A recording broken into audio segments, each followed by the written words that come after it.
Graça e paz, irmãos. Vamos abrir a palavra de Deus no livro do Evangelho de Lucas, no capítulo 6, verso 37 até o 42.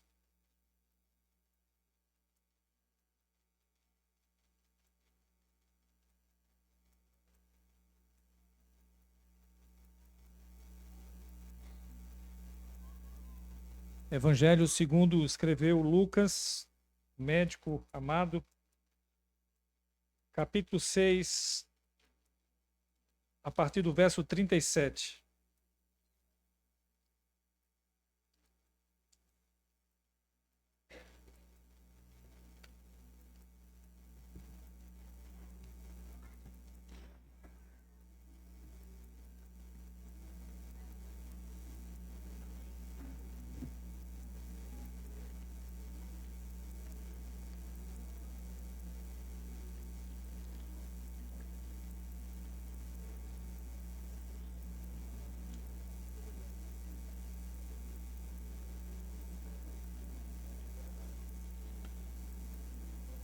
Diz assim, irmãos, a palavra de Deus, Lucas 6, 37 até 42. Não julgueis e não sereis julgados. Não condeneis e não sereis condenados. Perdoai e sereis perdoados.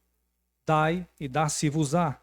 Boa medida, recalcada, sacudida, transbordante, generosamente vos darão, porque com a medida com que tiverdes medido, vos medirão também. Propôs-lhe também uma parábola. Pode, porventura, um cego guiar outro cego? Não cairão ambos no barranco? O discípulo não está acima do seu mestre. Todo aquele, porém, que for bem instruído será como seu mestre. Por que vês tu o argueiro no olho do teu irmão, porém não reparas na trave que está no teu próprio? Como poderás dizer a teu irmão: deixa, irmão, que eu tire o argueiro do teu olho, não vendo tu mesmo a trave que está no teu? Hipócrita, tira primeiro a trave que está no teu olho, e então verás claramente para tirar o argueiro que está no olho de teu irmão. Ó Senhor, obrigado por tua palavra, Senhor. Ela certamente nos exorta, admoesta, corrige, nos ensina, tudo para a tua justiça, para a tua glória e edificação da tua igreja, Senhor. Nos dê o entendimento, nos ajude a compreender pela iluminação do teu Espírito a tua vontade, e não somente compreender, mas praticar como servos do Senhor que somos chamados. Agradecemos essa oportunidade em nome de Jesus. Amém. Meus irmãos, há um ditado popular que é muito comum, vocês devem ter escutado muito, até atrás dos carros, nos para-choque de caminhão ou em adesivos no para-brisa traseiro, que diz mais ou menos assim: tudo que você me desejar, eu espero que você receba em dobro. Diz de outra forma também, mas é mais ou menos isso. Esse ditado é certamente para fugir de um hábito comum que as pessoas têm de condenar, julgar e condenar os outros precipitadamente. Isso é um fato. Isso é muito tendencioso do ser humano, julgar, condenar, simplesmente pela aparência, não pela reta justiça com a palavra de Deus. E, surpreendentemente, esse ditado popular tem fundamento na palavra de Deus, no sentido de que, nesse texto, nessa pequena porção que nós lemos, o Senhor nos adverte que vamos receber aquilo que fizermos, só que de uma maneira severa. Isso pode vir da parte dos homens, mas também, principalmente, da parte de Deus, que é algo mais sério. É provável que Lucas, quando colocou esse trecho do Sermão do Monte, ele está terminando o Sermão do Monte, que em Mateus é muito maior, alcança muito mais capítulos, Lucas é bem menor. E depois de falar dos ensinamentos preciosos de Jesus, que nos ensina a corrigir muitas coisas, poderia ser que os discípulos, cheios dos bons ensinamentos de Cristo, pudessem, em vez de olhar para os outros, ou em vez de olhar para si, olhassem para os outros tentando corrigir os outros. Quando a tarefa é muito mais voltada para corrigir a nós mesmos. É fácil se preocupar com os outros, como diz o ditado popular, né? Muitas vezes a gente fica julgando, desejando, condenando os outros e não olha para si mesmo. Cristianismo é uma religião que faz com que você se concentre principalmente em você mesmo.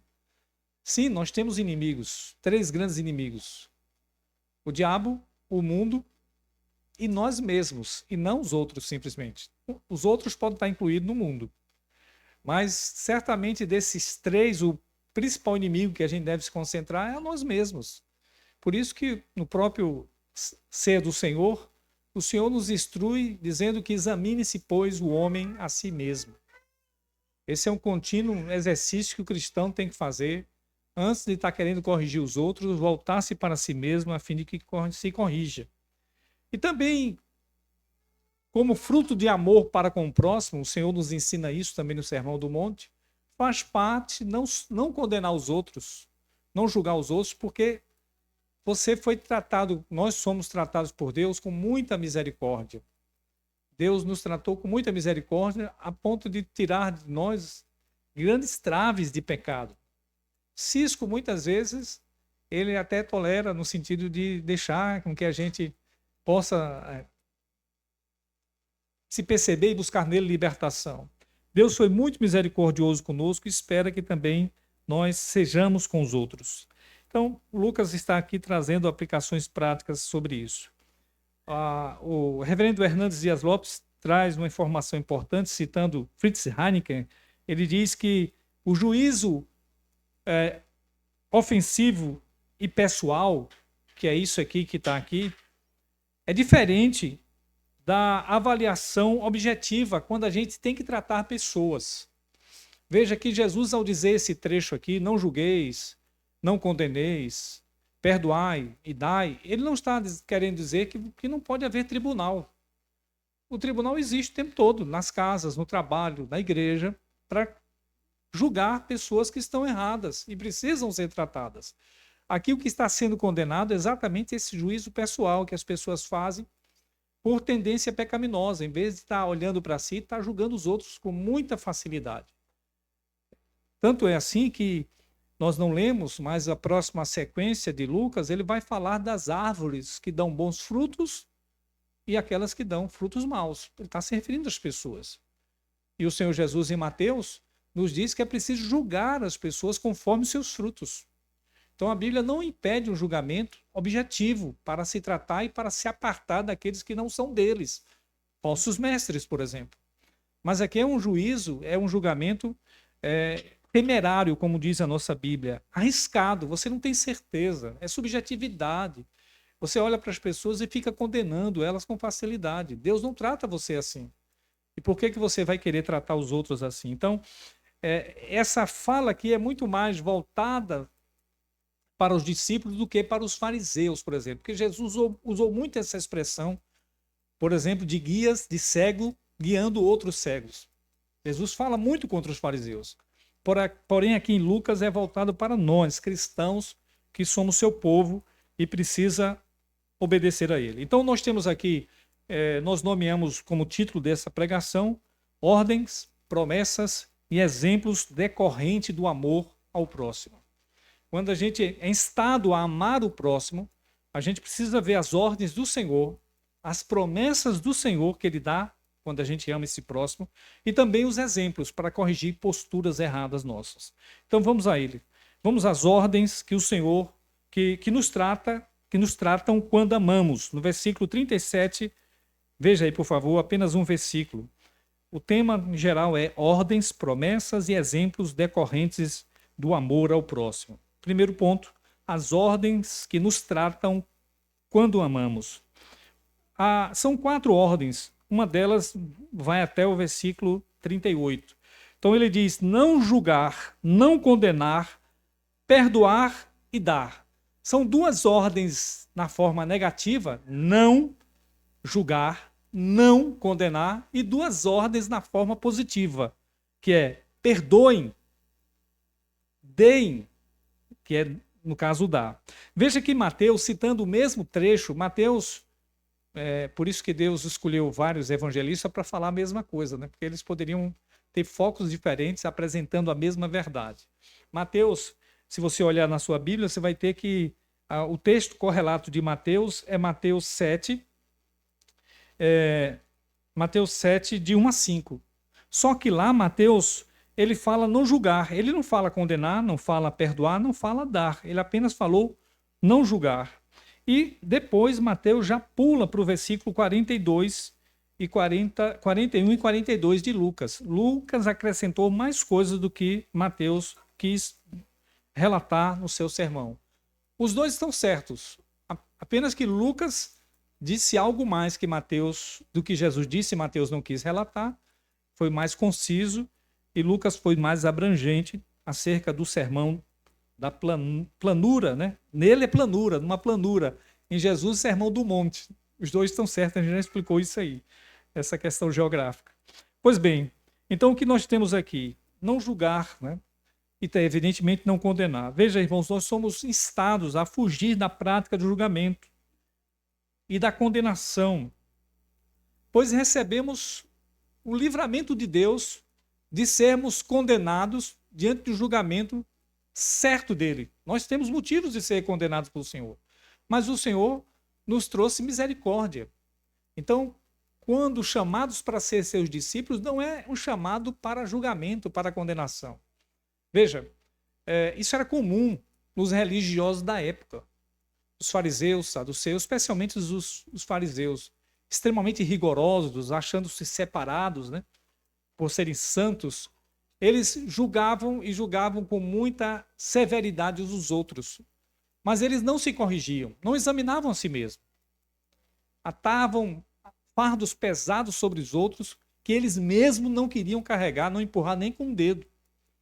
Então, quantas vezes isso aconteceu, inclusive no confronto com Jesus, trouxeram uma mulher adúltera, sem o homem adúltero, só menos a mulher, e disseram: Senhor, essa mulher foi apanhada em adultério. Na lei nos mandou Moisés apedrejá-la. E o Senhor o que diz? E você sabe que o Senhor nos ensinou, diz: quem não tiver pecado, atire a primeira pedra. E todos, começando dos mais velhos até os mais novos, acusando-se pela sua própria consciência, deixaram aquele ambiente, só ficando Jesus e a mulher. E a mulher perguntou: Senhor, Jesus perguntou: ninguém te condenou? Jesus disse: não, Senhor, ninguém me condenou. Ele disse: nem eu tampouco te condeno. Vá e não peques mais. Então veja que aquele julgamento não era justo. O homem não foi trazido. Estavam querendo apanhar Jesus para ver o que Jesus faria. E Jesus foi muito sábio, dizendo que quem não tivesse pecado atirasse a primeira pedra. Ou seja, mostrando que a religião começa no autoexame, em você mesmo. Examine-se se você tem condição de julgar alguém, se você está apto para tal. E não estavam. Tanto que, levados à sua própria consciência, abandonaram aquele ambiente, porque se sentiram inapto para tanto. A religião que o Senhor nos traz não é para condenação, é para salvação. É evidente que há processos de julgamento e para a condenação de alguém que pecou. Mas, no meio da igreja, nós somos convidados a viver no mundo do perdão de Deus e proclamar esse perdão e não ficar condenando uns aos outros. Eu repito, se olharmos para nós mesmos, teremos muito mais trabalho em corrigir as nossas falhas do que as dos outros. O problema é que a gente está olhando os outros demais. E não para ajudá-los, mas para condená-los. Esse é o fato. Um comentarista, Matthew Henry, ele diz o seguinte: embora a providência não siga sempre esta regra, porque as recompensas plenas estão reservadas para o outro mundo, ainda assim, comumente, ele segue uma proporção suficiente para nos dissuadir de todos os atos de severidade e nos encorajar em todos os atos de bondade. De fato, os autores que eu li, ele tem essa dúvida: Jesus está falando por uma aplicação aqui, imediata ou posterior? As duas aplicações são possíveis, mas nem sempre a imediata acontece. Por exemplo, alguém que julga muito, condena os outros, é muito pesado com os outros, nem sempre recebe a condenação imediata aqui. Nem sempre, às vezes passa.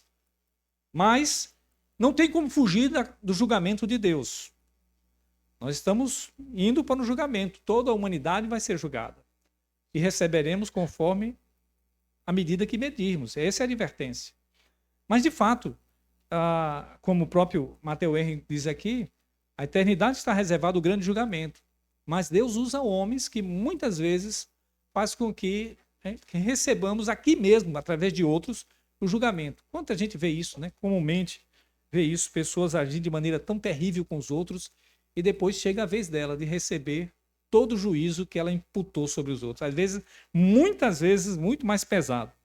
Veja, tem um texto sobre isso que é curioso. Muitas vezes nós lemos e não percebemos o ensinamento lá. Eu quero convidar você para abrir esse texto. Juízes no capítulo 1. Abra aí, por favor. Juízes no capítulo 1.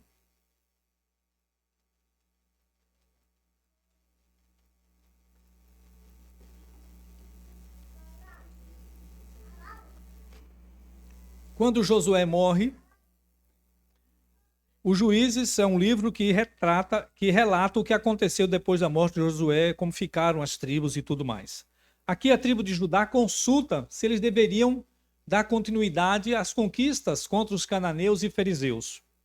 E Deus autoriza que eles que fossem guerrear contra os cananeus e fariseus. E eles têm uma vitória sobre um rei chamado Adoni-Bezeque. Juiz 1:7, capítulo 1, versículo 7. Então disse, quando esse Adoni-Bezeque foi derrotado, preso pelo povo de Israel, sobretudo os judeus, e pela tribo de Simeão, olha o que ele disse. É interessante que a Bíblia registrou que esse rei cananeu disse. Então disse Adoni-Bezeque, 70 reis a quem havia sido cortados os polegares das mãos e dos pés, apanhavam migalhas debaixo da minha mesa. Assim como eu fiz, assim Deus me pagou. E o levaram a Jerusalém e ali morreu. Que curioso, que cara sádico, né? Ele guerreava contra os reis, e quando capturado os reis, ele cortava os polegares das mãos e dos pés. Acontece que fizeram exatamente assim com ele, e ele mesmo profere a sentença de Deus. Como eu fiz a outro, Deus fez a mim. Então, esse é um ensinamento que perpassa em toda a Bíblia, que está não só na boca de um ímpio, como Adoni-Bezeque, mas em outras passagens, como nós veremos, uma afirmação sobre isso. Por isso que precisamos ter muito cuidado, para que quando a gente aprende sobre Jesus, é muito bom para nós. Cuidado para não querer, né? É o famoso crente par, né? É tudo para os outros. Ele não recebe, ele tudo é para os outros. Se fulano estivesse aqui, isso será um sermão para ele. Né? É aquele que não se olha. Outra coisa importante aqui, o próprio Hernandes Dias Lopes, também comentando, ele cita, na verdade, Laurence Richards, ele diz o seguinte: o que Jesus está proibindo aqui não é o exercício do discernimento para distinguir entre luz e trevas, verdade e mentira, certo e errado. O que Jesus proíbe aqui é condenar alguém por violar nossa sensibilidade moral. Gente, isso aqui é muito sério. O que Laurence Richards disse aqui. Você já viu que a gente, muitas vezes, tem sensibilidades morais que a gente quer condenar os outros? E nós não somos colocados nessa função. Deus não nos deu essa função que é dele. Nós temos passagens na Bíblia que condenam isso. Que há possibilidade de pessoas terem diferentes posições da nossa. Eu vou citar apenas um texto. Abra aí Romanos 14. Romanos 14, do versículo 10 a 13. Romanos 14, todo o capítulo 14 de Romanos nos ensina sobre isso. Todo o capítulo, mas vamos citar apenas esses versículos. 10 a 13, que diz assim: Tu, porém, por que julgas teu irmão? E tu, por que desprezas o teu? Pois todos compareceremos perante o tribunal de Deus. Como está escrito, por minha vida, diz o Senhor, diante de mim se dobrará todo joelho e toda língua dará louvores a Deus. Assim, pois, cada um de nós dará conta de si mesmo a Deus. 13. Não nos julguemos mais uns aos outros, pelo contrário, tomai a propósito de não pôr de tropeço e escândalo no vosso irmão. Então, aqui o Paulo tratando sobre pessoas que comiam alguma coisa, outros que não queriam comer. Então, um julgava o outro e um outro desprezava, né? Então, quem se sentia afetado porque via um irmão comendo uma coisa que para ele era pecado, julgava. E aquele que se sentia forte, desprezava e julgava também, condenava o irmãozinho mais débil, como diz Paulo em Coríntios. Então, é preciso afastar de nós essa tendência perniciosa, maligna, de querer ser juiz dos outros. A gente pode ajudar os outros? Pode, mas devemos fugir da tentação de querer condenar e julgar e não perdoar os outros também. E encerro esse ponto citando o comentarista chamado Léo Morris. Ele diz o seguinte: o homem que julga aos outros convida o julgamento de Deus contra si mesmo. Olha que advertência séria. Quando Deus aceita um homem, a graça de Deus o transforma. Um espírito de perdão é evidência de que o homem já foi perdoado. Isso aqui é sério também, preste atenção. Então, se você está facilmente julgando e condenando os outros, você está convidando Deus para fazer o mesmo com você. Isso é muito sério. É isso que os textos nos apontam. E uma evidência de alguém que não quer julgar o outro é a evidência de que ele foi perdoado por Deus. Em muito maior gravidade. Deus nos perdoou. Então, como exemplo de que fomos perdoados e não estamos preocupados em julgar os outros, porque Deus, cada um dará conta de si mesmo a Deus, evitemos essa prática. Você não foi chamado para ser juiz e para condenar os outros. Segundo lugar, irmãos, ordens, promessas e exemplos decorrentes do amor ao próximo. Promessas que recebemos por amar o próximo. Versículo 38. Nos diz assim, depois de falar sobre dar, boa medida, recalcada, transbordante, generosamente. Deixe-me ler especificamente o versículo de Lucas. Esse é bom. Dai e dar-se-vos-á. Dai e dar-se-vos-á. Boa medida, recalcada, sacudida, transbordante, generosamente vos darão, porque com a medida que tiverdes medido, vos medirão também. Sabe o que ele está ilustrando aqui? Eu acho que todos nós já compramos coisas na feira em que as coisas são medidas em potes ou em sacos. E você tem cara que bota muito rápido e já vira, né? Não dá tempo nem de apilar. Então, se não foi apilado, não foi transbordante, sacudida, recalcada. Então, quando for pedir na feira, peça essa medida. Olha, eu quero uma medida transbordante, sacudida, recalcada. Bata bem, encha, apile, cabe mais. É isso aqui. Então, era exatamente essa linguagem que está sendo dita aqui. Então, é essa medida que Deus vai dar às pessoas que julgaram injustamente. Aqui não é você pedindo, é Deus dando. Então, é grave, né? É grave a sentença do Senhor para nós, que recebemos instrução do Senhor e queremos aplicar para os outros e não para nós mesmos, né? Então, a regra é a medida com que medimos os outros, vamos ser medidos, mas só que bem medido mesmo, bem transbordante, vai para transbordar mesmo, para deixar cair fora a farinha, ou seja lá o que está sendo medido. Deus está dizendo que vai dar isso para nós. Gente, diante disso, a gente precisa ter temor e parar com toda a tendência de querer julgar os outros. Precisa parar com isso. Antes precisa se voltar para nós mesmos. E aí eu cito Efésios 6, versículo 8, que diz: certos de que cada um, se fizer alguma coisa boa, receberá isso outra vez do Senhor, quer seja servo, quer seja livre. Paulo aqui está falando sobre os escravos. Trabalhem para o seu Senhor como a Deus, como se fosse para o próprio Cristo. Porque se você fizer alguma coisa, você receberá isso outra vez do Senhor. É a lei da semeadura, né? Você planta, você colhe.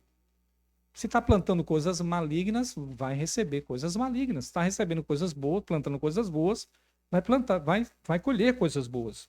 Essa é a advertência.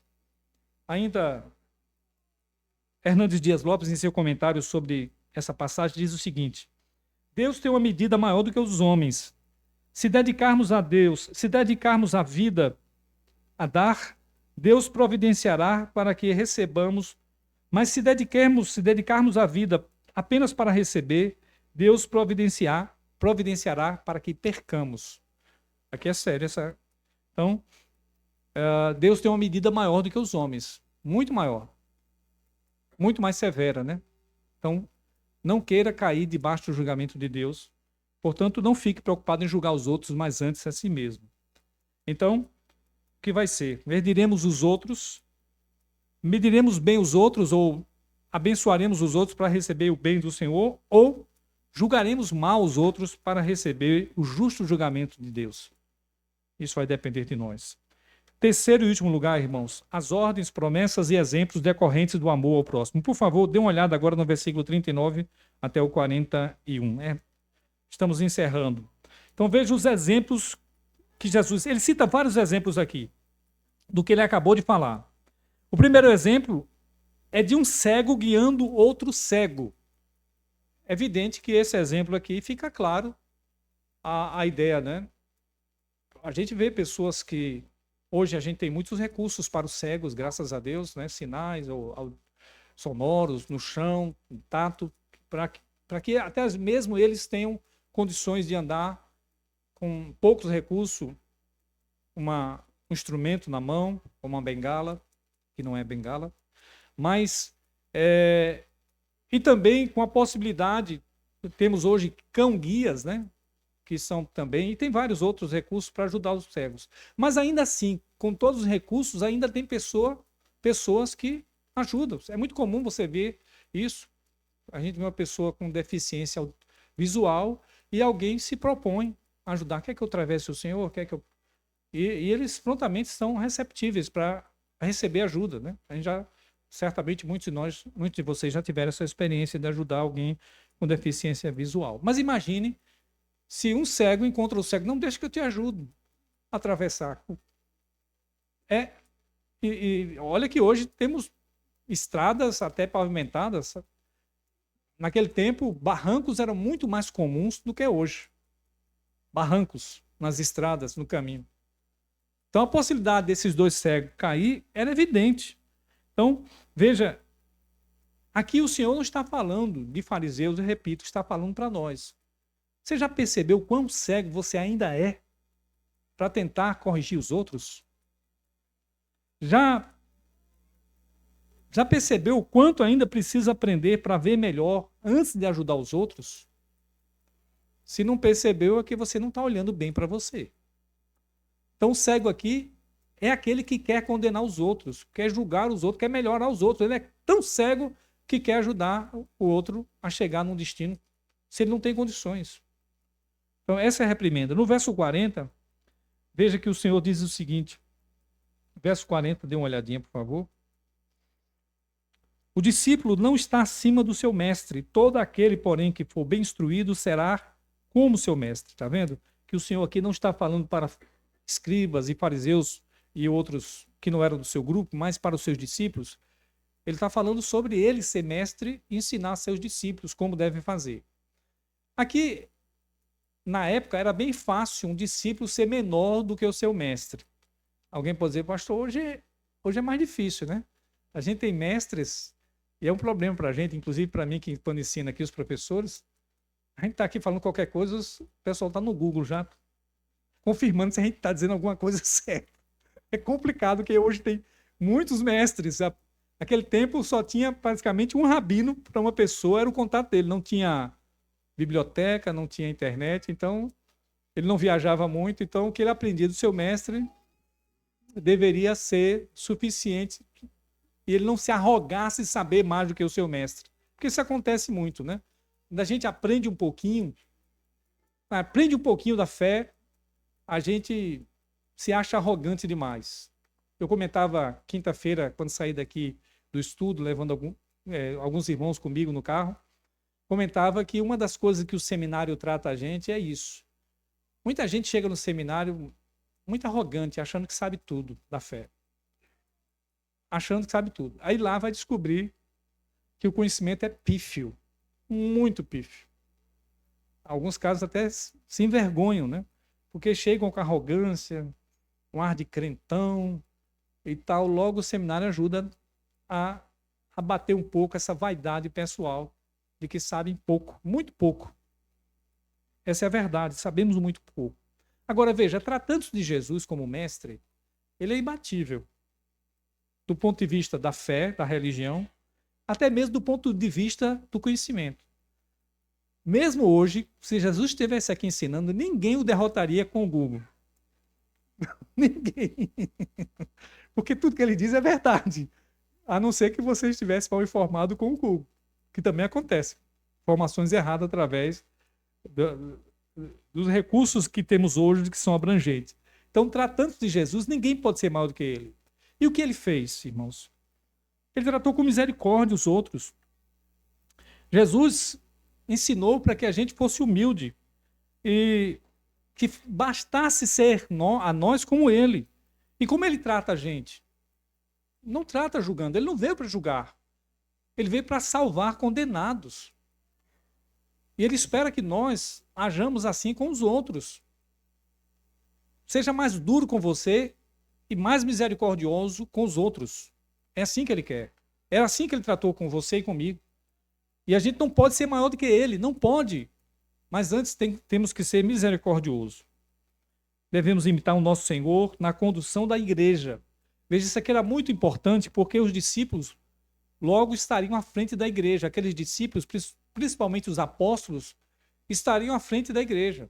Você já pensou se o Pedrão, que era muito precipitado, Pedro, que cortou a orelha de um cidadão, rapidamente todo com a espada, se Pedro não fosse tratado nisso e nós também não fôssemos tratados para liderar uma igreja, facilmente a gente partiria para a postura dos fariseus, condenatória, hipócrita, falsa, simplesmente não olhando para si, mas condenando facilmente os outros. Por isso que os seus ensinos estão aqui. E o verso 41 e 42, primeiro, agora ele traz outro exemplo, agora um exemplo até, como diz certo comentarista, irônico. Jesus tem um pouco de ironia aqui. Você imagine alguém com a trave no olho. A trave sustentava boa parte daquilo que seria o telhado. Como hoje, né? Tem certas vigas de sustentação principal, são os mourões também, mas a trave sustenta. Aqui tem várias vigas, né? Várias vigas de concreto. Você imagine alguém com a trave imensa no olho, querendo procurar o cisco no olho do irmão. A figura é grotesca, é irônica mesmo, né? Alguém com barrote no olho, preocupado com o cisco que está ali no olho de Reinaldo. Então, é uma figura irônica mesmo. E não dá, você não pode, você tem tanta coisa para se tratar e está preocupado com o olho do irmão. Novamente eu cito aqui, e claro que o Senhor Jesus diz que a gente precisa tirar a trave do olho para ajudar a ver o outro claramente. A Bíblia não está aqui isentando a gente de ajudar os irmãos com necessidade, que têm dificuldade. Mas a gente não deve se aproximar deles na condenação, no julgamento, antes tentando ajudá-lo. O próprio Senhor Jesus, em Mateus 18, diz que se vir teu irmão pecando, vai entre ti e ele e repreende-o. Então a gente tem essa incumbência de ajudar outras pessoas, irmãos, mas jamais com a intenção condenatória. E principalmente quando nós tem traves graves em nossas vidas. Gente que não está apta para julgar, não foi chamada para tal, se coloca nesse lugar condenando facilmente os outros. Isso é pesado. O Senhor é contra essas pessoas. E aí, Mateus Henry nos diz, ajudar a tirar o arqueiro do olho do nosso irmão é algo bom. Entretanto, nós devemos nos qualificar para isso, começando por nós mesmos. Então, antes de você querer ajudar a tirar um cisquinho do olho do irmão, se qualifique tirando a trave que está no seu. E por último, Fritz Heineken diz o seguinte, a parábola do cisco esclarece como é tolo impossível alguém que pessoalmente ostenta muitas deficiências da fé e caráter tenta corrigir outro que sofre de um mal menor. É tolo. Alguém com deficiências morais, de fé e de caráter, querendo corrigir o outro. Se você tem deficiência de fé e caráter, não se ponha no lugar de julgamento de ninguém. Não corra esse risco para não ser condenado pelo Senhor e receber aquela medida bem sacudida, bem transbordante do Senhor. Gálatas 6:1 nos diz o seguinte: irmãos, se alguém for surpreendido em alguma falta, vós que sois espirituais, corrigi-o com espírito de brandura e guarda-te para que não sejas também tentados. Então veja, a gente pode corrigir outro, mas com espírito de brandura. E você tem que ser espiritual, uma pessoa já amadurecida, até qualificada no meio da igreja para isso. Tem gente qualificada para isso. Hoje a gente comentava com algumas pessoas, um exemplo foi citado. Você não pode expor suas fraquezas para todo mundo. Algumas pessoas não estão habilitadas para ouvir tua fraqueza. E vai te condenar, e te julgar e te excluir facilmente. Deus colocou pessoas espirituais, maduras, líderes, para você compartilhar suas fraquezas e ajudar a corrigir. Mas para todo mundo você não deve fazê-lo. Você corre o risco de ser realmente... É como contar o seu erro para a torcida do Flamengo. É muita gente. Contou para alguém? Não, só contei para a torcida do Flamengo. Espalhou para uma pessoa que não tem maturidade, que vai espalhar. Deus colocou lideranças, pessoas espirituais, homens e mulheres, que têm condições de ouvir nossos erros e nos ajudar. E vai fazer isso com brandura, com amor. E se você não tem essa qualificação, não se meta para tal. Peça a Deus misericórdia para que trate a sua vida. Eu concluo, irmãos, dizendo, veja quanto fomos perdoados por Deus e quanto Ele quer que a gente também haja assim com os outros. A gente está aqui para ajudar os outros a caminhar na fé, não para julgá-los. Outra coisa, se esforce o tempo todo para tratar a você mesmo, a nós mesmos, e não apenas os outros. Os outros a gente pode ajudar, como eu citei alguns textos da Bíblia. Não queiramos nos colocar no lugar de juízes, porque só existe um legislador e um juiz. Abra aí Tiago, capítulo 4, por favor. Eu vou ler, se você não quiser abrir. Tiago 4, 11 a 12. Olha o que Tiago, o irmão de Jesus, quando escreveu a sua carta, deixou esse precioso ensino para nós sobre este assunto que acabamos de falar. Tiago 4, 11 e 12 diz assim: irmãos, não faleis mal uns dos outros. Aquele que fala mal do irmão ou julga seu irmão, fala mal da lei, julga a lei. Ora, se julgas a lei, não és observador da lei, mas juiz. Um só é legislador e juiz, aquele que pode salvar e fazer perecer. Tu, porém, quem és que julga o teu próximo? Que julgas o próximo? Tu, porém, quem és que julgas o próximo? Que esse ensinamento, irmãos, fique para as nossas vidas, ainda que duro, confrontante para nós, mas necessário, que a tendência é essa. Quando a gente aprende um pouquinho do Senhor, vem arrogância, vem posicionamento de condenação dos outros, é muito fácil isso acontecer. O Senhor é muito sábio em ensinar isso. Terminando o Sermão do Monte, ele estava falando isso, para que a gente não se coloque no lugar dele. Pelo contrário, sejamos como o nosso mestre, amoroso, misericordioso, que não veio condenar, mas veio ajudar pessoas condenadas a ser salvas nele, em Cristo Jesus. Que sejamos esses canais também de Deus, né? Canais para salvar pessoas que estão nessa condição de condenação. Senhor, obrigado por tua palavra. Nos ajude a praticá-la, é a nossa oração, Senhor. Em nome do teu Filho Jesus, nosso Senhor. Amém. Amém.